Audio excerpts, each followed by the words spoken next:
परमपूज्य सद्गुरू श्री गंगाधर स्वामी महाराज यांच्या 18व्या पुण्यतिथीनिमित्त श्री देशमुख महाराज फाउंडेशन व डीएम फाउंडेशन यांच्या संयुक्त विद्यमानं गुरुनाम सप्ताह सोहळ्याचे आयोजन केले आहे। सामाजिक बांधिलकीचे व्रत धार्मिक व आध्यात्मिक उपक्रमातून रविवार 19 जानेवारी ते 25 जानेवारी 2025 या कालावधीत हा सप्ताह होणार आहे, अशी माहिती फाउंडेशनचे संस्थापक विजय महाराज देशमुख व उपाध्यक्ष कुमारी सुवर्णा बालेघाटे यांनी पत्रकार परिषदेत दिली आहे। विजय महाराज देशमुख म्हणाले, सद्गुरू श्री गंगाधर स्वामी महाराज यांच्या पुण्यतिथीचा हा सप्ताह यंदा साधनाश्रम जीवशी गाव पांचत पुणे येथे होणार आहे। भजन कीर्तन प्रवचन जप संकल्पाचे शतांश हवन लघुरुद्र अभिषेक संजीवनी पादुका पालखी सोहळा पायी दिंडी ग्रामदैवत शिरकाई देवी भेट गुरुचरित्र पारायण महाभोज आदी कार्यक्रम या सप्ताहात होणार आहेत। समारोपाच्या दिवशी पहाटे 6 वाजता संजीवनी पादुकांवर लघुरुद्र अभिषेक, सकाळी 7 वाजता परमपूज्य श्री गंगाधर स्वामी महाराज संजीवन पादुका पालखी सोहळा प्रारंभ होऊन ग्रामदैवत शिरकाई देवीच्या भेटीला जाईल। सकाळी 9 वाजता शिरकोली गावात भजन रिंगण अभिषेक व प्रसाद होईल। चूलबंद गाव जेवण महाप्रसादाने सप्ताह सोहळ्याची सांगता होईल। सुवर्णा बालेघाटे म्हणाल्या, पहिल्या दिवशी 51 लाख जप संकल्पाचे शतांश हवन होईल। त्यानंतर हरिभक्तपरायण गुरुश्री प्रिया मालवणकर यांचे गुरुचरित्रावर प्रवचन होईल। हरिभक्तपरायण वेदमूर्ती मंदार खळदकर गुरुजी यांचे सोमवारी सायंकाळी 5 ते 8 या वेळात नामसंकीर्तन होईल। बुधवारी सायंकाळी हरिभक्तपरायण गुरुदास श्री देशमुख महाराज यांचे सद्गुरू विना सापडेना सोय यावर प्रवचन होईल।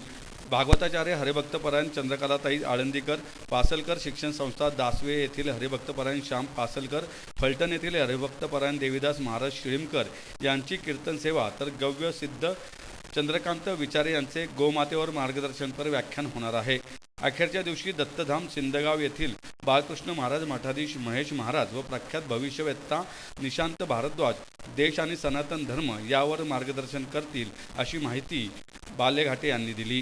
आम्ही 7च्या 7 दिवस वेगवेगळे सामाजिक उपक्रम घेऊन आम्ही समाजामध्ये जात असतो। त्यामध्ये आंतरशालेय सूर्यनमस्कार स्पर्धा आहे, आंतरशालेय निबंध स्पर्धा आहे, त्यामध्ये व्याख्यान आहे, व्याख्यानमाला आहे, चर्चासत्र आहे किंवा अपंग मुलांची सहल आहे, असे वेगवेगळे उपक्रम आपण समाजामध्ये सप्ताहाच्या काळात राबवतो। असा एक वेगळ्या पद्धतीचा सप्ताह आपण 17 वर्ष झाले घेतला। या काळामध्ये आम्हाला काही म्हणजे आमच्या सगळ्या शिष्यांनी भक्तांनी मिळून पुण्यामध्ये पानशेत येथे एक जागा घेऊन आज आमचा एक मठ तिथे त्या ठिकाणी उभा राहिला। आत्तापर्यंत आपण कुणाचीही ना शासनाची ना कुठल्याही समाजातल्या व्यक्तीची आर्थिक मदत आपण घेतली नाही।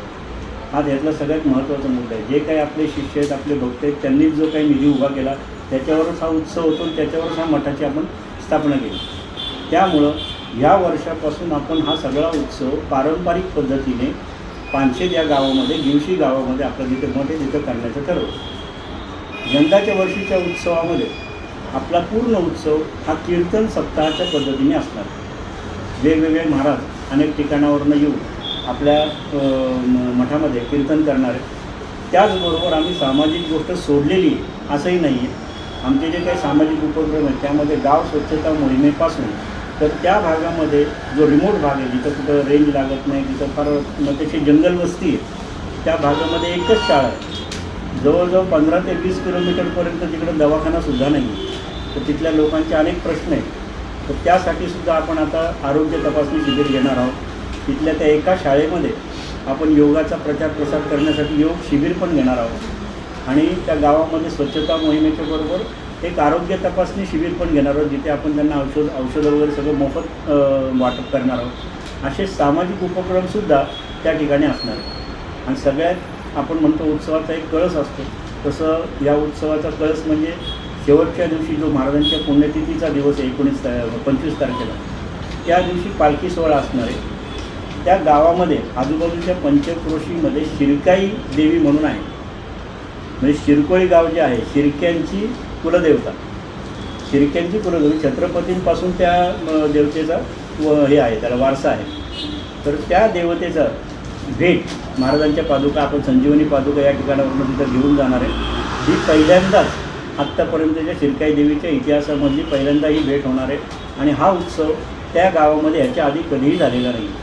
तर तो पालखी सोहळा, ती भेट हा या कार्यक्रमाचा सगळ्यात मोठा कळस असणार आहे। या कार्यक्रमाला परमपूज्य बालयोगी श्रीकृष्ण महाराज आणि महेशानंद महाराज, नितेश भारद्वाज हे सगळे निशाण बाळगत हे सगळे मान्यवर त्या ठिकाणी उपस्थित राहणार. त्याचबरोबर त्या भागातले जे आमदार आहेत, त्या भागातले ग्रामसेवक, सरपंच सगळे आमंत्रित आणि सगळ्यांनी मिळून हा उत्सव सहकार्याने करायचा असं ठरवलेलं आहे.